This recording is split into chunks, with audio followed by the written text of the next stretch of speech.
invite à regarder dans vos cours de première année. Plusieurs couches, plan profond, plan superficiel. Il y a 4 couches qui se superposent. Le plan le plus profond, c'est lequel? Transverse. Le transverse, le plus profond, qui entoure le bassin comme une ceinture au niveau des lombaires, crête iliaque. Cette dernière côte, il se prolonge en une aponévrose jusqu'au niveau de la ligne blanche, du sternum au pubis. Lui, il n'a aucune fonction mécanique. Son rôle, c'est souffler en rentrant le ventre. On va lui demander de souffler en rentrant le ventre. Il comprime les viscères, serre la taille, protège les viscères et est responsable aussi de l'effet ventre plat. C'est lui qui est responsable de l'effet ventre plat et l'effet gainage. Une gaine, il enroule comme une gaine, comme une ceinture, toute la sangle abdominale. Ensuite, deuxième couche, vous avez le petit oblique ou oblique interne. On a changé de nomenclature. Sachez que les deux existent. Alors, il s'insère au niveau du bassin, du pubis, l'aponévrose lombaire, donc ici. Ces fibres s'orientent dans ce sens jusqu'aux 4 dernières côtes à peu près, se prolongent en une aponévrose, sternum, pubis. Rôle du petit oblique. Ils font ce qu'on appelle l'inclinaison homolatérale, ça veut dire l'inclinaison du même côté de la contraction. On va demander à votre camarade de s'incliner côté gauche, comme ceci, faire une inclinaison. Là, il travaille petit oblique gauche. Il fait aussi, le petit oblique, la rotation homolatérale. Ça veut dire que c'est la rotation du même côté de la contraction. On va lui demander de faire une rotation côté gauche du buste. Voilà, rotation. Là, voilà, rotation côté gauche, petit oblique gauche. Inclinaison côté gauche, petit oblique gauche. Inclinaison et rotation homolatérale. Ensuite, vous avez par-dessus, beaucoup plus étendu que le petit oblique, le grand oblique ou oblique externe. D'accord? Il s'étale, lui, sur les 7 dernières côtes et lui, ses sens au niveau de ses fibres sont de ce sens, comparé au petit oblique qui était dans ce sens-là. Pardon, ce sens-là, ce sens-là, pardon. Oh. Petit oblique, grand oblique. Ok? Les 7 dernières côtes, sternum au pubis, l'aponévrose, ligne blanche, crête iliaque, voilà, un peu plus superficielle, beaucoup plus superficielle que le petit oblique. Rôle, fonction anatomique. Au niveau de l'inclinaison, c'est la même chose que le petit oblique. Inclinaison homolatérale, ça veut dire que là, j'incline côté gauche, je travaille petit oblique gauche, grand oblique gauche. La différence est au niveau de la rotation. Il fait le grand oblique, la rotation contralatérale. Ça veut dire que pour contracter mon grand oblique gauche, je dois faire une rotation vers la droite. Là, c'est grand oblique gauche. Rotation vers la droite. Alors que pour contracter mon petit oblique gauche, je dois faire une rotation vers la gauche. C'est en cela qui sont différents le petit et le grand oblique. Ensuite, la partie la plus superficielle, le grand droit de l'abdomen, les fameux carrés de chocolat, du sternum, l'appendice xiphoïde, 5, 6, 7e côte à peu près, jusqu'au pubis. Rôle, rapprocher le sternum du pubis, flexion du tronc, rétroversion du bassin. Il est dès l'ordosant, il a un rôle au niveau postural complémentaire avec les paravertébraux. Donc c'est bien de travailler la sangle abdominale pour une prévention mal de dos et maintenir dans sa rectitude le rachis. Voilà, donc il faut savoir que là on les a vus tous de manière segmentée, mais quand on fait un exercice, ils bossent tous de manière synergique. Dans tous les exercices que l'on va voir, il y en aura d'autres que vous avez vus, d'autres que vous connaissez, je pense, ce ne sera pas exhaustif, ça veut dire qu'il y a des exercices que vous connaissez, que vous pouvez intégrer, qu'on ne va pas voir.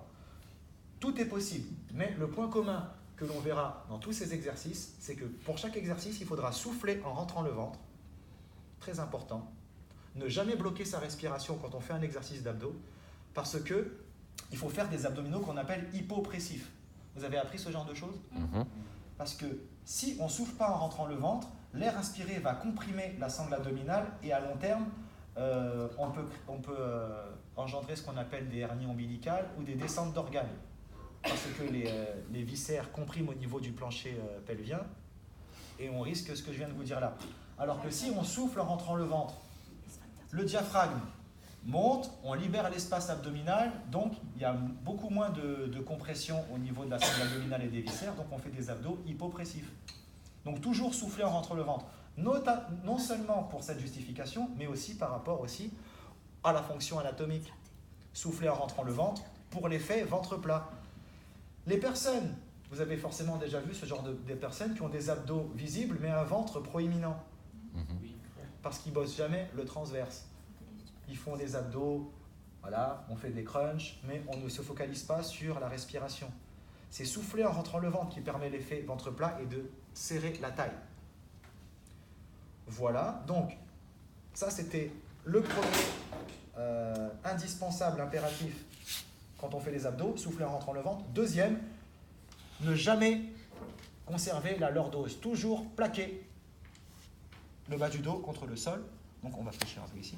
C'est-à-dire en tant que coach, vous mettez votre main et vous dites « empêchez-moi de passer ici, empêche-moi de passer, empêche-moi, empêche-moi ». Voilà. Là, le fait de pratiquer la rétroversion, ça crée une contraction abdominale automatique parce qu'ils sont rétroverseurs. Voilà, on plaque, on souffle en rentrant le ventre. Ensuite, si vous respectez ces deux conditions, vous pouvez faire tous les abdos que vous voulez. Maintenant, on va apprendre le protocole. Le protocole qui n'est pas impératif, obligatoire, mais c'est un modèle qui vous permet d'intégrer ce que vous voulez. Des questions pour les abdos? Ça va? Oui. Alors, on commencera les abdos par du gainage. Le gainage, la planche, sur les coudes et les pieds, on souffle en rentrant le ventre et on maintient la position. En fonction des individus, minimum 10 secondes. Ça peut aller jusqu'à 30 secondes, 1 minute, même jusqu'à 2 minutes. Mais 1 minute, c'est déjà bien. 1 minute de gainage.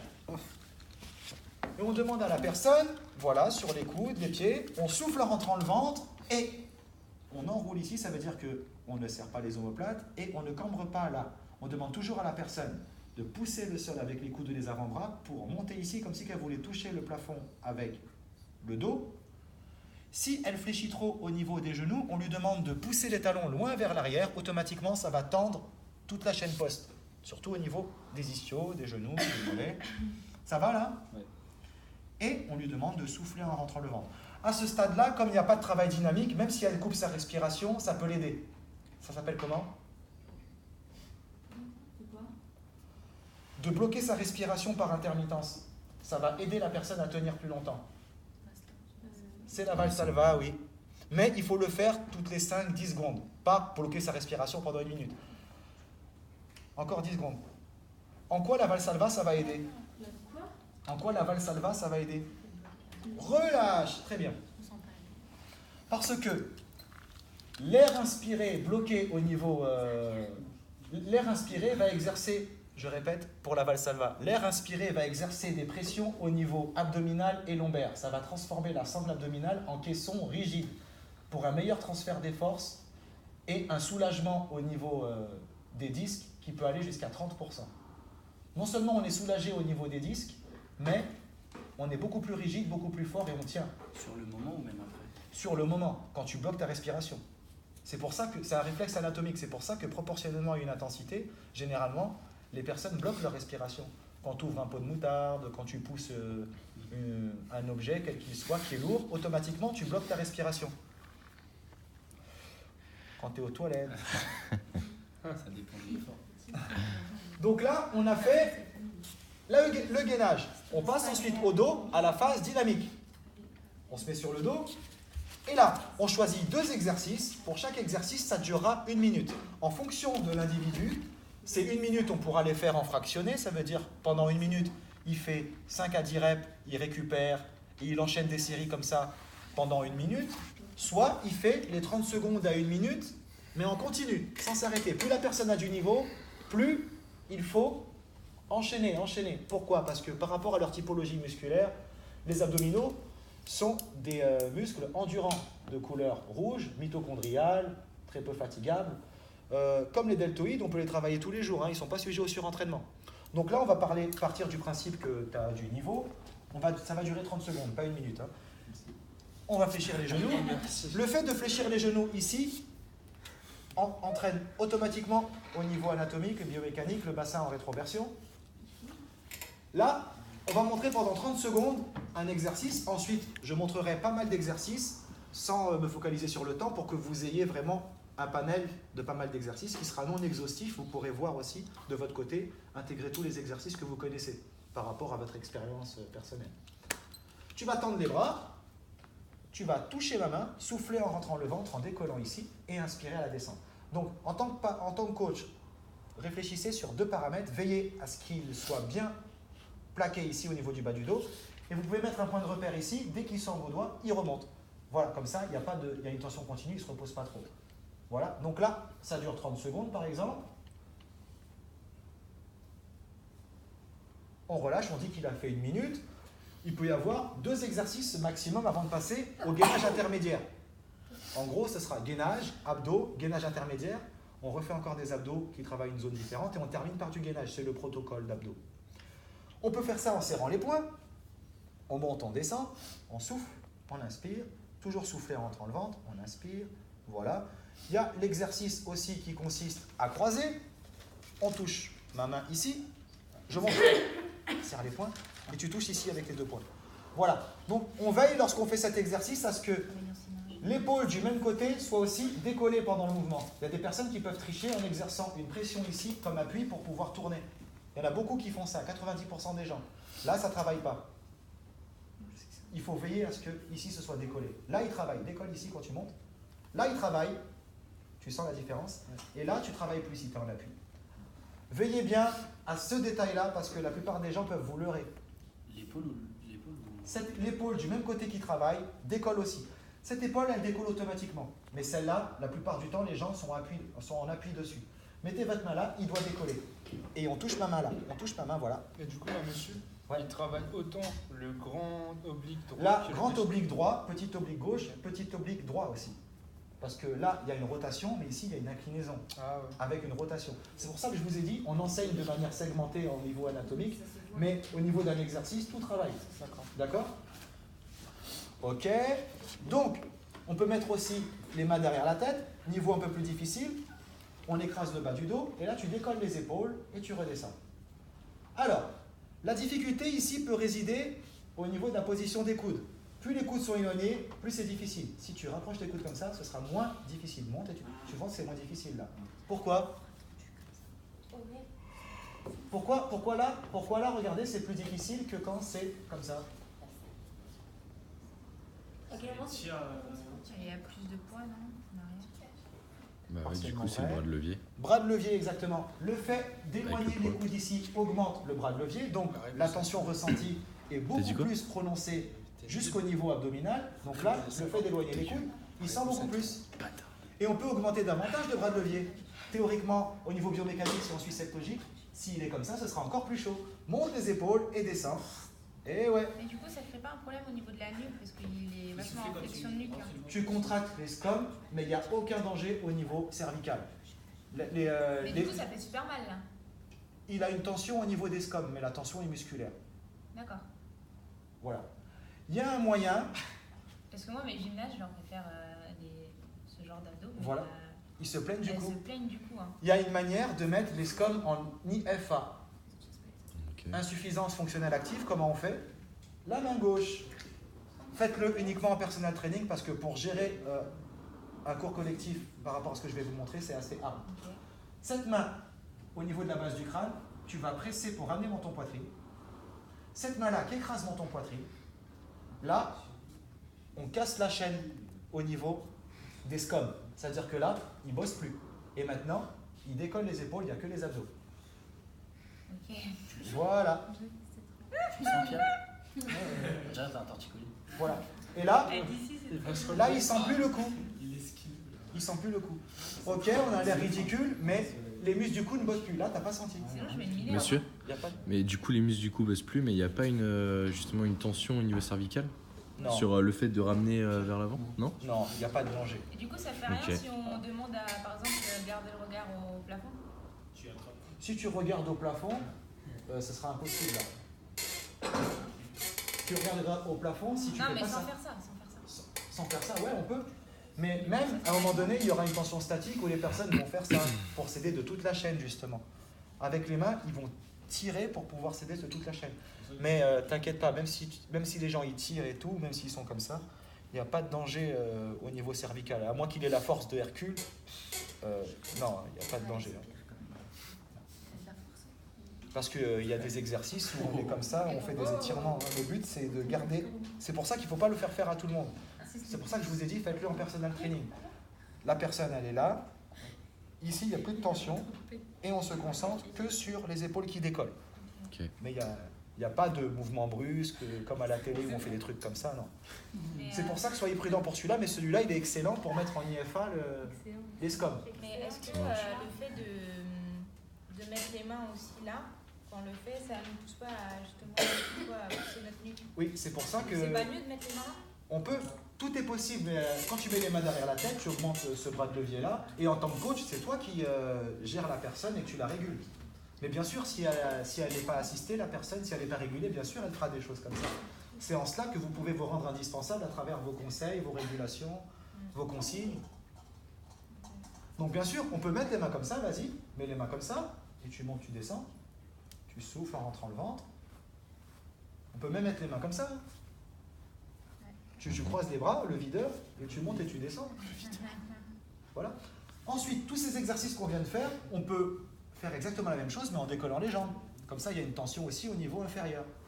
Donc c'est pareil, les bras comme ça. Donc si tu es comme ça, par exemple, le point de repère, c'est avec tes coudes, tu touches tes cuisses. Hop, et tu redescends. Et tu touches pas ma main ici. Si tu touches ma main, tu descends trop bas. Ensuite, pour faire les obliques, coudes, cuisses opposées. Voilà. Droite, gauche, soit continue, soit alternée. Oh là là, Pierre, incroyable. Ensuite, les points de tout à l'heure, point, tu essaies de toucher, cheville opposée, tu croises. Avec les points, tu essaies de toucher là-bas. Hop, là. C'est chaud. Ensuite, je ne sais pas si vous avez le droit de toucher, mettre une pression comme ça. Vous pouvez? Tu m'empêches de pousser là et en même temps tu touches ma main. Vous travaillez toute la chaîne. Il y a une contraction à la fois au niveau inférieur et supérieur. Et pareil de l'autre Je mets côté. le sol gros. Mais ça, tu manipules pas. Mais oui, oui. Contraction. Tu peux. Ok. La main en dessous des omoplates, ça change rien. Ok. Ouais, exact. Ok. Ensuite, on peut ne pas mobiliser la partie sup, mais se focaliser sur la partie inférieure. On décolle. Alors, ne pas confondre travail des fléchisseurs de hanches et travail des abdos. À un moment donné, on peut se plaindre du bas du dos. Certaines personnes peuvent se plaindre du bas du dos si elles descendent trop bas, si elles ne plaquent pas ici, et l'antéversion est substituée à la rétroversion. Et les exercices ou les muscles qui sont responsables de l'antéversion et pas la rétroversion, c'est le psoas. À un moment donné, quand vous descendez ici, et surtout quand on n'a pas un psoas souple, quand on est allé trop loin dans la course, il y a une hyperlordose qui se crée. Ouais. Ça veut dire qu'automatiquement, il y aura une cambrure qui va se créer. Là, lui, ça se crée direct. Et à un moment donné, il faut veiller, lorsque vous faites faire ce genre d'exercice à vos clients ou à vos patients, à ce qu'il n'y ait pas cette lordose. Donc, gérer l'amplitude de manière à ce qu'on mette en IFA les psoas pour qu'il y ait uniquement le travail du bassin. Donc, on est là. Bien sûr, il y a un bras de levier qui va engendrer une tension sur toute la chaîne, notamment sur les abdos, uniquement à condition qu'il y ait la rétroversion en permanence. Et là, on fait des petites amplitudes. Et là, main comme point de repère, dès que tu touches la main, tu remontes. Là, on est dans la sangle abdominale. Et après, on peut jouer sur les variantes, on peut faire des petits battements comme ça. Voilà. On peut faire des ciseaux, dessus, dessous. Mais vous, peu importe ce qu'il fait avec les cuisses, il écrase ici. On peut faire le pédalage. Ça, monsieur, ça fait quoi? Ça fait transverse? Ça fait tout. S'il souffle en rentrant le ventre, ça fait toute la sangle abdominale. Là, vous pouvez rajouter une tension. Tu tapes fort mon avant-bras avec tes cuisses en pédalant. Vas-y, tape fort en pédalant, en pédalant. Tape fort, tape fort, tape fort et tu écrases en même temps. Là, ça crée... Mais va loin devant en même temps. Va loin. Et tu tapes, et tu tapes. Voilà, il y a aussi ça. Voilà, il y a ce qu'on peut faire aussi. On monte et on descend. On l'a vu aussi, ça. On l'a vu, ça, on vient de le voir. Ensuite, vous pouvez jouer sur toute la chaîne antérieure. Main comme ceci. Tu presses très très fort ma main. Tu écrases le bas du dos contre le sol et tu continues de monter et descendre. Là, il y a une contraction de toute la chaîne antérieure. Oui, pas mal. Et on écrase. 6, 7. Voilà. Voilà l'ensemble des exercices possibles. Pour les obliques. Pour les obliques, on peut voir autre chose aussi. On est là. Essuie-glace. Bras tendus le long du corps. Ah oui, Les épaules restent décollées. On met des points de repère au niveau de ses chevilles et droite-gauche, tu touches mes doigts. Droite, gauche, touche mes doigts, touche ta grippe. Et les épaules restent décollées. Ça, c'est la phase 1. On peut se reposer. Phase 2, tu touches au niveau des tibias, tu touches mes doigts. Droite, gauche, droite, gauche. Donc là, travail des obliques et aussi des grands droits. Hein. Et ensuite, les rotules. Voilà. Après, je ne sais pas si vous avez le droit de faire ça, mais je vous le montre quand même. Une personne qui n'arrive pas à faire tous les exercices que vous avez vus là. Elle a des problèmes, elle est atteinte d'une certaine paralysie qui l'empêche de faire certaines choses. Mais par contre, elle peut agripper vos mains. Regardez ce que vous pouvez faire. Prends mes mains et tu montes. Et tu descends. Vous avez le droit de faire ça ou pas? Oui, c'est la personne. Ouais, il n'y a pas de Et manipulation. ensuite, tu restes en haut, tu fais des petits sur le Je côté. pourrais le là. faire en mettant un bâton. Droite. C'est pareil. Droite et gauche. Voilà. Là, il y a un travail de la sangle abdominale. Tu sens? Avec un petit Bon, travail en... Voilà. Ça, c'est pour les personnes Qu'est-ce qui qu'il y a n'en ont jamais fait. Quoi? Ouais, bien sûr. Voilà. Donc, il y avait le gainage. Il a fait les abdos. J'ai filmé le sol là. mais- Gainage intermédiaire. On va le matérialiser un peu. Attention, faire du gainage. Gainage latéral aussi, ouais. Donc le protocole, c'est Gainage d'une minute à peu près. 10 secondes, 20 secondes, 30 secondes, 1 minute. Ensuite, on fait les abdos. Là, j'ai montré plein d'exercices pour que vous ayez un peu mais du coup, vous de avez dit contenu. 2 exos, une Voilà, 2 exos, ça fait 1 minute à peu près par exo, ça fait 2 minutes de travail dynamique. Ensuite, on fait le gainage intermédiaire, tu peux le faire. 2 minutes d'exercice. Autant de temps que le premier exercice, de préférence, ou en dégressif, mais il faut qu'il y ait un gainage. On dit que tu as fait 1 minute. Ensuite, tu te remets sur le dos, on fait une deuxième partie qui dure 2 minutes avec 2 exercices. Pareil, abdos, 2 exos, 1 minute par exo. Voilà. Et dès qu'on a fini cette deuxième partie, on clôt la séance. On clôt, ouais, ça se dit. On ferme, on finit la séance par le gainage final. Donc ça fait à peu près, s'il y a 2 minutes par phase dynamique et gainage, ça peut durer 5 minutes, 8 minutes, entre 5 et 10 minutes. Monsieur, c'est quoi la différence entre le gainage du premier et le gainage intermédiaire? Il faut C'est les savoir mêmes que, gainages. en gros, les parties les plus importantes de votre séance d'abdos, c'est les gainages. Parce que c'est pendant le gainage que la sangle abdominale et l'ensemble des groupes musculaires vont recruter le plus d'unités motrices. D'accord? Et on sera le plus en cohérence avec leurs fonctions dans la vie quotidienne. Dans la vie quotidienne, là, j'utilise mes abdos par rapport à cette fonction anatomique de rétroversion, de maintien postural, et je ne l'utilise pas en faisant ça. Je ne marche pas comme ça. Voilà. Donc, le travail dynamique sert à préfatiguer certaines zones pour un meilleur ressenti lors du gainage. Donc, on travaille le muscle à travers ce protocole dans sa fonction motrice, freinatrice et stabilisatrice. Donc, les 3 rôles d'un muscle, fonction moteur, freinateur, stabilisateur. On travaille le muscle dans toutes ses composantes, toutes ses courses, au niveau structurel, mais aussi au niveau fonctionnel. C'est pour ça que dans ce protocole, on intègre le niveau fonctionnel entre les phases dynamiques. Voilà. Mais le plus important, c'est à chaque fois les phases dynamiques. En gros, c'est accessoire les mouvements. Ok, mais là, ce serait quoi un gainage intermédiaire? Ben, ce sera le même, c'est la planche. C'est juste que, ouais, comme il est en C'est deux, la planche, ouais. c'est le gainage numéro 2. C'est pareil, ça reste entre 10. Oui, c'est pareil. C'est pareil, ouais. Attention, on fait combien de séries? Eh, Swan, Il a dit le quelle heure il est? Ça fait 3 gainages en tout. Mais je veux dire, on peut en faire autant qu'on veut. Merci. Si on veut, par exemple, si je veux refaire Ah, après ouais. 3 gainages, si je veux refaire 2 exercices et refaire du gainage. Tout est possible, mais T'as fait le tour. le dernier gainage.